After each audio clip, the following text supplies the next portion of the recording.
ಮುಖಂಡರು ವೇದಿಕೆಯಲ್ಲಿದ್ದೀವಿ. ಇವತ್ತಿನ ಪತ್ರಿಕಾಗೋಷ್ಠಿ ಈ ಹಿಂದಿನ ಎಲ್ಲ ಹೋರಾಟಗಳಿಂದ ಒಂದು ಮಹತ್ತರವಾಗಿರ್ತಕ್ಕಂಥ ರಾಜಕೀಯ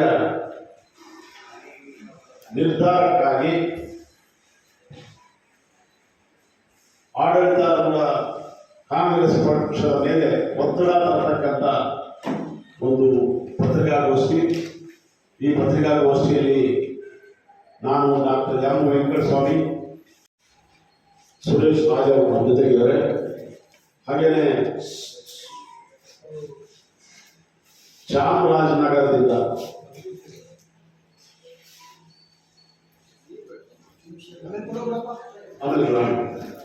ಈ ಪತ್ರಿಕಾಗೋಷ್ಠಿಗೆ ತಾವೆಲ್ಲರೂ ಕೂಡ ಆತ್ಮೀಯವಾಗಿ ಸ್ವಾಗತ ಮಾಡ್ತಾ, ಒಂದು ಪ್ರಮುಖವಾಗಿರ್ತಕ್ಕಂಥ ರಾಜಕೀಯ ಬಿಕ್ಕಟ್ಟು ರಾಜ್ಯದಲ್ಲಿ ಸೃಷ್ಟಿಯಾಗಿರಬೇಕಾದ್ರೆ ದಲಿತ ಸಂಘಟನೆಗಳ ಒಕ್ಕೂಟದ ಒಂದು ಸ್ಪಷ್ಟ ನಿರ್ಧಾರವನ್ನ ಇಲ್ಲಿ ಸ್ಪಷ್ಟಪಡಿಸ್ತಾ ಇದ್ವಿ.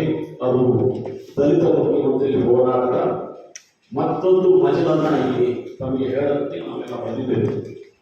ನಮಗೆಲ್ಲ ಗೊತ್ತಿದೆ, ತಾವು ಈ ಹಿಂದಿನ ಅನೇಕ ಹಂತಗಳಲ್ಲಿ ನಾವು ದಲಿತ ಮುಖ್ಯಮಂತ್ರಿ ಹೋರಾಟ ಪ್ರಾರಂಭ ಮಾಡಿದಾಗ ಮಾಧ್ಯಮದ ಸ್ನೇಹಿತರು ನಮ್ಮ ಹೋರಾಟದ ಬೇಡಿಕೆಯನ್ನ, ಹಕ್ಕೊತ್ತಾಯವನ್ನ ಬಹಳ ವಿಸ್ತೃತವಾಗಿ ಪ್ರಚಾರ ಮಾಡಿ ದಲಿತ ಜನಾಂಗಗಳಲ್ಲಿ ಒಂದು ದೊಡ್ಡ ಐಕ್ಯ ಶಕ್ತಿಯನ್ನು ತುಂಬಿದ್ದೀರಿ ಅಂತ ಹೇಳಿ ತಾವೆಲ್ಲರೂ ಕೂಡ ನಾನು ಅಭಿನಂದಿಸ್ತೀನಿ. ಹಿಂದೆ ನಮ್ಮ ಕೆ ಶಿವರಾಮ್ ಅವರು ನಮ್ಮ ಜೊತೆ ಇದ್ದರು. ಈಗ ಅವರು ನಮ್ಮ ಜೊತೆಗೆ ಇಲ್ಲ ಅಂತ ಹೇಳಿದ್ರೆ ನಮಗೆಲ್ಲ ಗೊತ್ತಿದೆ. ಅವರು ನಾವು ಎಲ್ಲ ಒಟ್ಟಿಗೆ ಪ್ರಾರಂಭ ಮಾಡಿ ಈ ಹೋರಾಟ ಇವತ್ತು ಒಂದು ತಾರ್ಕಿಕ ಅಂತ್ಯಕ್ಕೆ ಬರುತ್ತೆ ಅಂತ ನಿರೀಕ್ಷೆ ಇದ್ದೀವಿ. ಸಿದ್ದರಾಮಯ್ಯ ಅವರು ಈ ಹಿಂದಿನ ಪ್ರೆಸ್ ಮೀಟ್ ಅಲ್ಲಿ ನಾವು ತಗೊಂಡಾಗ ಸಿದ್ದರಾಮಯ್ಯ ಅವರು ಮುಂದುವರೆದ್ರೆ ನಮ್ದೇನು ತಕರಾರಿಲ್ಲ. ಅವತ್ತು ಡಿ ಶಿವಶಂಕರ್ ಅವರು ಬಹಳ ನೇರ ಮಾತಲ್ಲಿ ಅದನ್ನ ಸ್ಪಷ್ಟಪಡಿಸಿದ್ರು. ಇವತ್ತು ನಾವು ಈ ತಮ್ಮ ಮುಂದೆ ನಮ್ಮ ಸಂವಿಧಾನದ ಬಳಗದ ರಾಜ್ಯಾಧ್ಯಕ್ಷರಾಗಿರ್ತಕ್ಕಂಥ ಜಯಕಾಂತ್ ಅವರು ಬಂದಿದ್ದಾರೆ. ದಯವಿಟ್ಟು ಅವರು ರಾಜೀನಾಮೆ ಕೊಡೋದು 100% ಫೈನಲ್ ಆಗಿದೆ. ರೀಪ್ಲೇಸ್ಮೆಂಟ್ ಏನು ಅನ್ನೋದು ನಮ್ಮ ದಲಿತ ಜನಾಂಗಗಳ ದೊಡ್ಡ ನಿರೀಕ್ಷೆ. ನಾವೆಲ್ಲರೂ ಕೂಡ ಮಲ್ಲಿಕಾರ್ಜುನ್ ಖರ್ಗೆ ಅವರ ಹೆಸರು ಹೇಳಿದ್ದೀವಿ, ಪರಮೇಶ್ವರ್ ಅವರು ಹೇಳಿದ್ದೀವಿ, ಕೆ ಎಚ್ ಮುನಿಯಪ್ಪ ಅವರ ಹೆಸರು ಹೇಳಿದ್ದೀವಿ, ಜಾರಕಿಹೊಳಿ ಅವರ ಹೆಸರು ಹೇಳಿದ್ದೀವಿ, ಮಾದೇವಪ್ಪ ಮಸ ಹೆಸರು ಹೇಳಿದ್ದೀವಿ. ಅವರಲ್ಲಿ ಯಾರನ್ನಾದ್ರೂ ನೀವು ಆಯ್ಕೆ ಮಾಡಿ. ಆದರೆ ಇವತ್ತು ನಮ್ಮ ನಿರೀಕ್ಷೆ ಎಷ್ಟು ಮಟ್ಟಿಗೆ ಈಡೇರುತ್ತೋ ಅನ್ನೋದು ಗೊತ್ತಿಲ್ಲ. ಒಂದು ಮಹತ್ವವಾದಂತ ನಿರ್ಧಾರ ತಗೊಳ್ಳುವಂತ ಪರಿಸ್ಥಿತಿಯಲ್ಲಿ ಹೈಕಮಾಂಡ್ ಇದೆ. ಮಲ್ಲಿಕಾರ್ಜುನ್ ಖರ್ಗೆ ಅವರು ಹೈಕಮಾಂಡ್ ನ ರಾಷ್ಟ್ರೀಯ ನೇತ.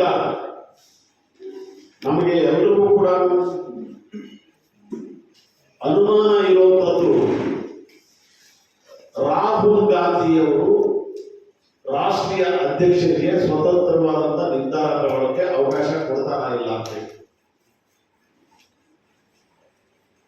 ರಾಹುಲ್ ಗಾಂಧಿ ಅವರು ಇಲ್ಲದೆ ಸಿದ್ದರಾಮಯ್ಯ ಅವರು ರಾಜೀನಾಮೆ ಕೊಡುವಂತ ಪರಿಸ್ಥಿತಿ ಇರಲಿಲ್ಲ. ಅವರನ್ನ ಭೇಟಿ ಆದ ಕೆಲವೇ ಕ್ಷಣಗಳಲ್ಲಿ ನಮ್ಗೆಲ್ಲರಿಗೂ ಮಾಹಿತಿ ಬಂದಿದ್ದು ತಮ್ಮ ಮೂಲಕ ರಾಜೀನಾಮೆ ಕೊಡೋ ಖಾತ್ರಿ. ಆದರೆ ಅವರ ನಂತರ ಇನ್ನು ಹೆಚ್ಚು ಕಡಿಮೆ 2 ವರ್ಷದ ಕಾಲ ಯಾರು ರಾಜ್ಯದ ಮುಖ್ಯಮಂತ್ರಿ ಆಗ್ತಾರೆ ಅನ್ನೋ ಊಹೆಗಳು ಈಗಲೂ ಜೀವಂತವಾಗಿದ್ದಾವೆ.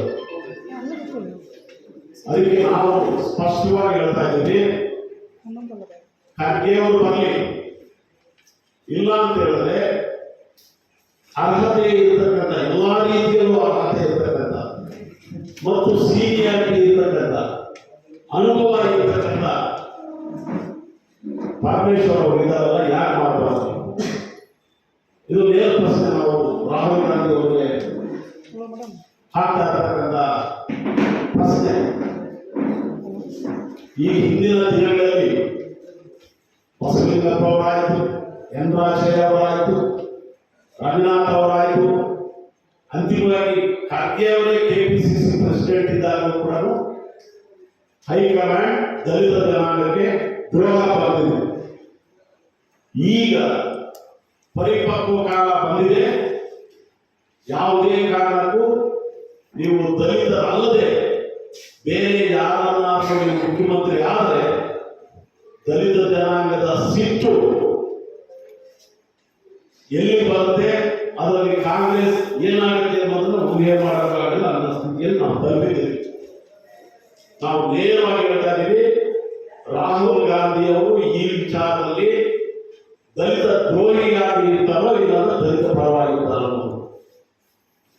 ಯಾಕಂದ್ರೆ ಖರ್ಗೆ ಅವರು ಕೂಡ ಎಷ್ಟು ಅಸಹಾಯಕರಾಗಿದ್ದಾರೆ ಅನ್ನೋದು ನಮಗೆಲ್ಲ ಗೊತ್ತಿದೆ.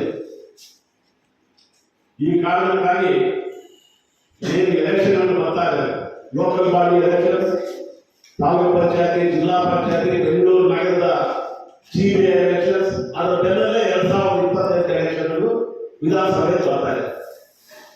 ನೀವೇನಾದ್ರೂ ಈ ಸಲ ಈಗ ಈ ಕ್ಷಣದಲ್ಲಿ ದಲಿತರನ್ನ ಮುಖ್ಯಮಂತ್ರಿ ಮಾಡಲಿಲ್ಲ ಅಂತಂದ್ರೆ ದಲಿತ ಜನಾಂಗಗಳೇ ಕಾಂಗ್ರೆಸ್ ಅನ್ನ ಧೂಳಿಪಾಠ ಮಾಡತಕ್ಕಂಥ ಹೋರಾಟಕ್ಕೆ ಕರೆ ಕೊಡಬೇಕಾಗತ್ತೆ ಅನ್ನೋ ಮಾತನ್ನ ನಾವು ಸ್ಪಷ್ಟವಾಗಿ ಸವಾಲಾಗಿ ಹೇಳ್ತಾ ಇದ್ದೀವಿ. ಇಡೀ ದಲಿತ ಜನಾಂಗ ಇವತ್ತು ಎಚ್ಚೆತ್ತುಕೊಂಡಿದೆ. ಈ ಹಿಂದಿನ ದಿನಗಳಲ್ಲಿ ಇದ್ದಂತಹ ಪರಿಸ್ಥಿತಿಯಲ್ಲಿ ಇಲ್ಲ. ವಿಶೇಷವಾಗಿ ಕಾಂಗ್ರೆಸ್ 80% ಏನಾದರೂ ಗೆದ್ದ ಕಾಂಗ್ರೆಸ್ ಅಂತ ಹೇಳಿದ್ರೆ ದಲಿತ ಓಟ್ಗಳಿಂದ. ಇವತ್ತು ಸಿದ್ದರಾಮಯ್ಯ ಅಹಿಂದ ನಾಯಕರಾಗಿ 8 ವರ್ಷಗಳ ಕಾಲ ಈ ರಾಜ್ಯವನ್ನು ಆಳಿದಾದ್ಮೇಲೆ ಅಹಿಂದದಲ್ಲೇ ಇರ್ತಕ್ಕಂಥ ದಲಿತ ಜನಾಂಗಗಳು ಯಾಕೆ ಈ ರಾಜ್ಯವನ್ನು ಆಳಬಾರದು?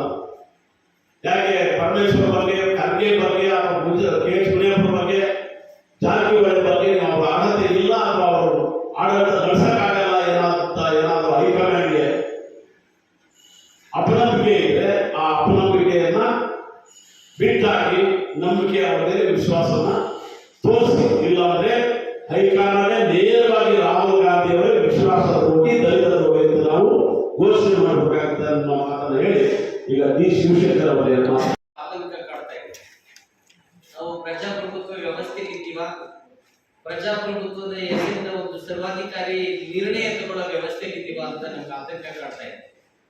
ಇವತ್ತು ಇವರ ಯಾವುದೇ ರಾಜ್ಯದಲ್ಲಿ ಚುನಾಯಿತ ಶಾಸಕರುಗಳ ಅನುಮತಿ ಇದ್ದೇನೆ ಮುಖ್ಯಮಂತ್ರಿ ಆಗಲ್ಲ ಅನ್ನೋದು ಸಂವಿಧಾನ. ಅದ್ರ ಇವತ್ತು ಏನಾಗ್ತದೆ, ಯಾರೋ ಒಬ್ರು ಹೇಳ್ತಾರೆ, ಇನ್ಯಾರೋ ಒಬ್ರು ಆಗ್ತಾರೆ ಅಂದ್ರೆ ಎತ್ತ ಸಾಗಿದೆ ನಮ್ದು ಅನ್ನೋದನ್ನ ನಾವು ಯೋಚನೆ ಮಾಡಬೇಕಾಗಿದೆ. ಇವತ್ತು ರಾಜ್ಯದಲ್ಲಿ ತಾವೆಲ್ಲ ಪ್ರಜ್ಞರಿದ್ದೀರಿ, ಮಾಧ್ಯಮ ಮಿತ್ರರಿಂದ ಇವತ್ತು ಸಮಾಜದಲ್ಲಿ ಏನಾದ್ರು ಸ್ವಲ್ಪ ಸ್ವಾಸ್ಥ್ಯ ಇದ್ರೆ, ಸಾಮಾಜಿಕ ಸ್ವಾಸ್ಥ್ಯ ಇದ್ರೆ, ಇಷ್ಟು ವರ್ಷಗಳ ಕಾಲ ಕಾಂಗ್ರೆಸ್ಗೆ ಅಡಿಪಾಯಿ ಇರೋದು ದಲಿತ ಸಮುದಾಯ. ಕಾಂಗ್ರೆಸ್, ರಾಷ್ಟ್ರೀಯ ಕಾಂಗ್ರೆಸ್ ಅನ್ನೋದು ನಿರ್ಮಾಣ ಆಗಿದೆ ಅಂದ್ರೆ ದಲಿತರಿಂದನೇ. ಆಕ್ಚುಲಿ ಇವತ್ತು ರಾಜ್ಯದಲ್ಲೂ ಕೂಡ ಎಲ್ಲ ಜಾತಿಯವರು ಮುಖ್ಯಮಂತ್ರಿಗಳಾಗಿದ್ದಾರೆ. ನಾವು ಸುಮಾರು ಸತಿ ರಿಕ್ವೆಸ್ಟ್ ಮಾಡ್ತಾ ಇದ್ದೀವಿ ಹೈಕಮಾಂಡ್ ಅನ್ನ. ಇವಾಗ ರಜಪೂತ ಸಮುದಾಯದವರು ಆಗಿದ್ದಾರೆ, ಎಲ್ಲ ಸಮುದಾಯದವರು ಆಗಿದ್ದಾರೆ.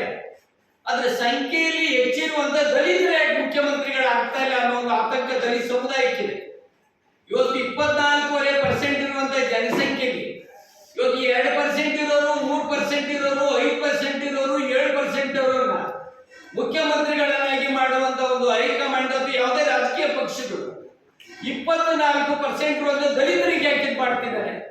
ಬಹುಶಃ ನಮ್ಗೇನ್ ಅನ್ಸುತ್ತೆ, ದಲಿತರು ಇರೋದೇ ಕಸ ಗುಡಿಸಕ್ಕೆ, ದಲಿತರು ಕೊರಕೆ ಇಟ್ಕೊಂಡು ಕಸ ಗುಡಿಸ್ಬೇಕೆ ಹೊರತು ಆಡಳಿತ ಮಾಡೋಕೆ ನೀವು ಯೋಗ್ಯರಲ್ಲ ಅನ್ನೋದನ್ನ ಎಲ್ಲ ಪಕ್ಷಗಳವರು ಕರ್ನಾಟಕದಲ್ಲಿ ಸಾಬೀತನ್ನ ಪಡಿಸಿದೆ.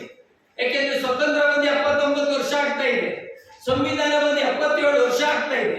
ಇವತ್ತು ಕೂಡ ಒಬ್ಬ ದಲಿತ ಮುಖ್ಯಮಂತ್ರಿ ಆಗ್ತಾ ಇಲ್ಲ ಅಂದ್ರೆ ಅವು ಸುಮಾರು ಸತಿ ಹೇಳಿದ್ವಿ ಹೈಕಮಾಂಡ್ಗೂ ಕೂಡ, ಇವ್ರಿಗೆ ಏನು ಅರ್ಹತೆ ಇಲ್ವಾ, ವಿದ್ಯೆ ಇಲ್ವಾ, ಬುದ್ಧಿ ಇಲ್ವಾ, ಅದು ಆಡಳಿತ ಮಾಡೋಕೆ ಹೋಗಿ ಭ್ರಷ್ಟ ಇವರು ಅನ್ನೋದು ಸಾಬೀತು ಮಾಡ್ಬೇಕಲ್ಲ.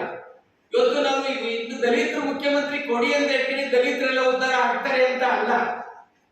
ನಾವೀಗ ಹೇಳಿದ್ದೀವಿ, ಹಿಂದೆ ರಾಜ್ಯದಲ್ಲಿ ಬ್ರಾಹ್ಮಣರು ಕೂಡ ಮುಖ್ಯಮಂತ್ರಿಗಳಾಗಿದ್ರು, ಬ್ರಾಹ್ಮಣರೆಲ್ಲ ಶ್ರೀಮಂತರಾಗಿದ್ದಾರೆ ಅನ್ನೋದನ್ನ ನಾವು ಒಪ್ಕೊಳ್ಳಲ್ಲ. ಲಿಂಗಾಯತರು ಕೂಡ ಆಗಿದ್ರು, ಅವರೆಲ್ಲ ಉದ್ಧಾರ ಆಗವ್ರ ಅಂತಂದ್ರೆ ಒಕ್ಕಲಿಗರಾಗಿದ್ರಪ್ಪ, ಅವರೆಲ್ಲ ಯಾರು ಬಡವರು ಇಲ್ವಾ? ಇದ್ದಾರೆ. ಅದರ ನೈತಿಕ ಧೈರ್ಯ ಸ್ಥೈರ್ಯ ಸಂವಿಧಾನಬದ್ಧ ಹಕ್ಕು. ಸಂವಿಧಾನದಲ್ಲಿ ಪ್ರಜಾಪ್ರಭುತ್ವದಲ್ಲಿ ಇದೆ, ಸಾಮಾಜಿಕ ಪ್ರಭುತ್ವ, ರಾಜಕೀಯ ಪ್ರಭುತ್ವ, ಆರ್ಥಿಕ ಪ್ರಭುತ್ವ ಅಂತಿದೆ. ರಾಜಕೀಯ ಪ್ರಭುತ್ವದಲ್ಲಿ ಒಂದು ವೋಟ್ ಒಂದು ವ್ಯಾಲ್ಯೂ. ಸಾಮಾಜಿಕ ಪ್ರಭುತ್ವದಲ್ಲಿ ಏನು? ಸಮಾಜದ ಎಲ್ಲ ವರ್ಗಗಳು ಕೂಡ ಎಲ್ಲ ವ್ಯವಸ್ಥೆಯಲ್ಲೂ ಮುಖ್ಯವಾಹಿನಿಗೆ ಬರಬೇಕು. ಅದು ಇಷ್ಟು ವರ್ಷ ಮುಖ್ಯವಾಹಿನಿಗೆ ಯಾಕೆ ಬರಕ್ ಬಿಡ್ತಾ ಇಲ್ಲ ಇವರು? ನಮ್ಗೆ ಆತಂಕ. ರಾಜ್ಯದಲ್ಲಿ ಒಳ್ಳೆ ಸರ್ಕಾರ ಇದೆ. ಸಿದ್ದರಾಮಯ್ಯನವರು 2013ರಿಂದಲೂ ಕೂಡ ಇದ್ದಾರೆ, ಈಗಲೂ ಕೂಡ ಇದ್ದಾರೆ. ಒಳ್ಳೆ ಜನಮುಖಿ ಕೆಲಸಗಳನ್ನ ಮಾಡಿದ್ದಾರೆ. ಗುಡಿಸಲಿನಲ್ಲಿರೋರು ಮೂಳೆ ಚಕ್ಕಳಗಳ ಭಾವನೆಗಳನ್ನ ಅರ್ಥ ಮಾಡ್ಕೊಂಡಿದ್ದಾರೆ. ಗುಡಿ ಗುಂಡಾರಗಳ ಗಂಟೆಗಳ ಭಾವನೆ ಅರ್ಥ ಮಾಡ್ಕೊಂಡಿಲ್ಲ. ಒಂದು ಹೊತ್ತು ಕೂಡುಗು ಬಡದಾಡೋ ಭಾವನೆಯನ್ನ ತಿಳ್ಕೊಂಡಿದ್ರಿಂದ ಇಡೀ ರಾಷ್ಟ್ರದಲ್ಲೇ ಜನಪರವಾದಂತಹ ಕಾರ್ಯಕ್ರಮಗಳನ್ನ ಮಾಡ್ತಿದ್ದಾರೆ. ಆದ್ರೆ ಅವರು ಬದಲಾಯಿಸ್ತಾ ಇರುವಂತದ್ದು ಆ ಪಕ್ಷದ ವಿಚಾರ. ಅದು ನಮ್ಮ ಹಕ್ಕನ್ನ ಕೇಳೋದು ನಮ್ಮ ಸಂವಿಧಾನಬದ್ಧ ಹಕ್ಕು ಅಂತೇಳಿ ಇವತ್ತು ಏನಾದ್ರೂ ಬದಲಾಯಿಸ್ತಾ ಇದ್ದಾರೆ. ಇವತ್ತು ಏನಾಗಿದೆ, ಎಲ್ಲ ಒಂದ್ ಕಡೆ ರಾಜ್ಯ ಮತ್ತೆ ಗುಂಡ ಸಂಸ್ಕೃತಿ ಕಡೆ ಹೋಗುತ್ತಾ, ಅವಕಾಶವಾದಿಗಳ ಕಡೆಗೆ ಹೋಗುತ್ತಾ, ರಿಯಲ್ ಎಸ್ಟೇಟ್ ಕಡೆಗೆ ಹೋಗುತ್ತಾ ಅನ್ನೋ ಒಂದು ಆತಂಕ ಆಗ್ತಾ ಇದೆ. ಇವತ್ತು ಬೇಕಾಗಿರುವಂತದ್ದು ವಿಜ್ಞಾನ ಯುಗದಲ್ಲಿ ಸಮಾಜದ ಬಗ್ಗೆ ಸುಸ್ಥಿರವಾಗಿ ದೂರದೃಷ್ಟಿ ಇರೋ ಚಿಂತನೆ ಮಾಡುವಂತವ್ರು ಬೇಕಾಗಿದ್ದಾರೆ. ಇವತ್ತು ಸಂವಿಧಾನ ಬರೆದಿದ್ದೆ ದಲಿತ ಸಮುದಾಯ ಆಗಿದೆ, ರಾಮಾಯಣ ಬರೆದಿದ್ದೆ ದಲಿತ ಸಮುದಾಯ ಆಗಿದೆ, ಮಹಾಭಾರತ ಬರೆದಿದ್ದೆ ದಲಿತ ಸಮುದಾಯ ಆಗಿದೆ. ರಾಜ್ಯದಲ್ಲಿ ಮುಖ್ಯಮಂತ್ರಿ ಹುದ್ದೆ ಮಾಡಕ್ಕೆ ತಾಕತ್ತಿಲ್ಲ ಅಂತ ಏನಾದ್ರು ಹೈಕಮಾಂಡ್ ತಿಳ್ಕೊಂಡಿದ್ಯಾ? ಇವತ್ತು ದಲಿತರ ತಾಳ್ಮೆಯನ್ನ ಪರೀಕ್ಷಿಸುವಂತ ಕೆಲಸವನ್ನ ಹೈಕಮಾಂಡ್ ಮಾಡ್ತಾ ಇದೆ ಅನ್ನೋದು ನಮ್ಮ ಭಾವನೆ. ದಲಿತರ ಒಡೆದು ಆಳೋ ನೀತಿನ ಮಾಡ್ತಿದ್ದಾರೆ ಅನ್ನೋದು ಅನುಮಾನ ಕಾಡ್ತಾ ಇದೆ. ಈಗಲೂ ಕೂಡ ಕಾಲ ಮಿಂಚಿಲ್ಲ. ಯಾಕೆಂದ್ರೆ ಬಡವರು ಏನ್ ಮಾಡ್ತಾರೆ, ಭೂಮಿವರೆಗೂ ಬದುಕ್ತಾರೆ ಅಷ್ಟೇ.